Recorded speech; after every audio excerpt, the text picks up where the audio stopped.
PDI Perjuangan tidak belajar pada masa lalu. Apa itu? PDI Perjuangan pernah dikalahkan oleh SBY karena sikapnya yang jumawa, arogan, tinggi hati, dan sikapnya yang mengatakan misalnya waktu itu adalah Pak SBY dikatakan jenderal tapi yang kanak-kanak ataupun jenderal yang kurang dekat dengan masyarakat ataupun dalam hal politik kurang keren lah, seperti itu. Namun yang patut untuk dipahami adalah ketika hal itu dilakukan sama dengan Ganjar Pranowo, dilakukan sama apa yang dikeluarkan oleh retorika maupun komunikasi politik atau bahasa politik dari PDI Perjuangan terhadap Pak Jokowi maupun terhadap Pak Prabowo di debat Capres, ini yang menjadi blunder. Apa yang menjadi blunder? Mereka tidak memahami. Pola di Indonesia adalah ketika seorang presiden terpilih sekali, kecenderungan terpilih kedua itu akan tinggi kalau memang ia memuaskan masyarakat.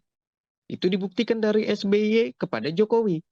Dan yang kedua adalah ini yang tidak dipahami.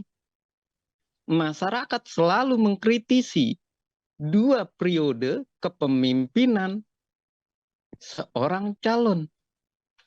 Nah, ketika masyarakat mengkritisi kepemimpinan seorang calon, ini juga yang tidak dipahami oleh PDI Perjuangan.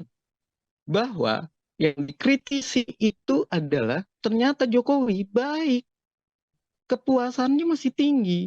Tapi yang dikritisi adalah kerecokan, merecoki, sikap ambigu dari PDI Perjuangan. Dia yang memerintah, dia mengajukan Pak Jokowi, tapi dia menyerang pemerintah.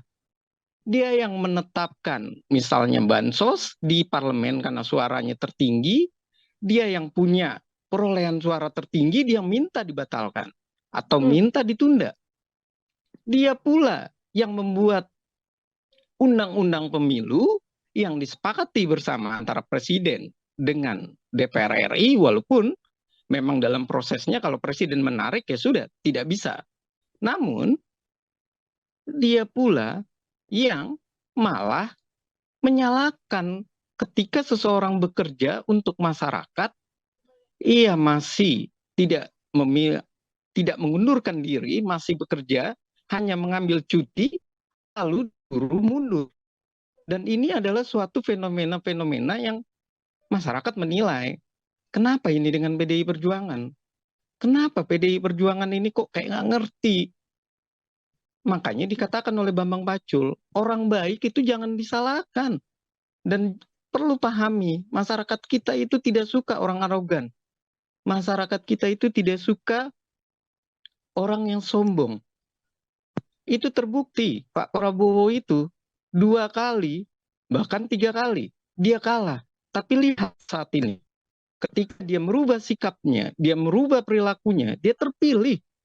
Apa yang dikatakan oleh Ganjar saat di terakhir debat, itulah yang merusaknya.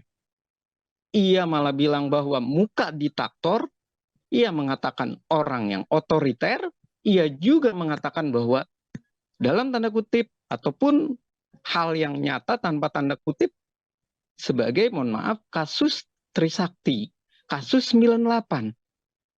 Dan inilah yang menggugah masyarakat.